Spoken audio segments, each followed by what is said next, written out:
Today I'm going to share some of the most important things you need to know about watercolor in just around 5 minutes. Let's talk about your supplies. That includes the paper, the paint, your brushes, and then anything else here on your work table.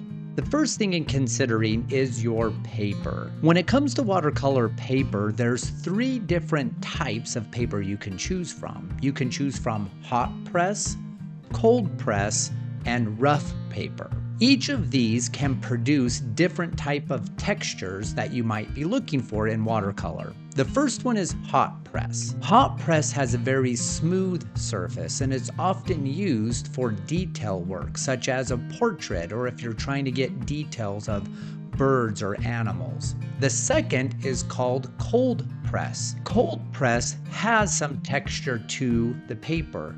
It's really nice if you're looking to do a landscape or something that has texture included within the paper. The third is rough paper, and that one has simply more texture than cold. Personally, I land right in the middle and I like cold press paper. The second supply you want to consider are your brushes. There's quite a few different options that are out there, but if you're just getting started, a synthetic brush is just fine. Now you'll want a few different sizes. You might want a large mop brush for your washes, but then definitely consider a few round brushes, size 14, 12, and then definitely find a synthetic brush that's a round brush size 6 or 4 that has a fine point. The third supply to consider are your paints. There's many different options that are out there for paints. You can get paints inside of tubes, or you can get ones that are preset in a palette, and they're called cakes. Both are wonderful, both you can use. What I recommend is if you're just getting started, try to limit the number of colors you're using.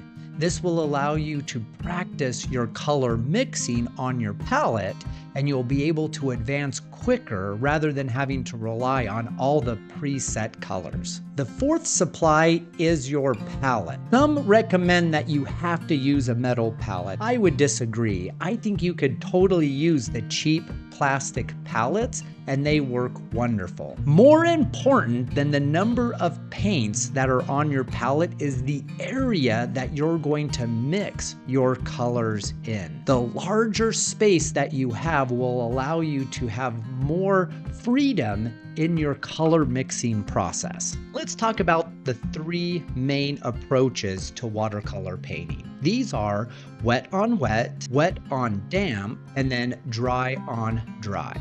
The first is one you've probably heard about. It's called wet on wet. This is the process of applying paint from your brush onto a page that's already wet. The second is wet on damp. This is where you allow your page to dry and it's not as wet as the previous. The third is dry on dry. This is when you're using paint primarily straight out of the tube and you're applying it to a dry piece of paper.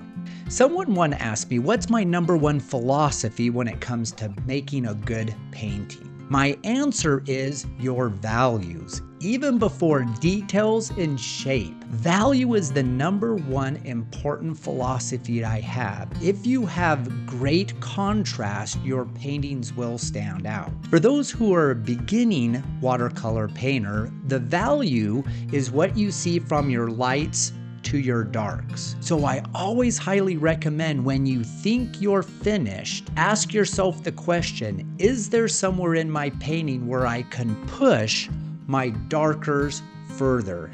And that will create greater contrast with your lights and it will create a better painting overall.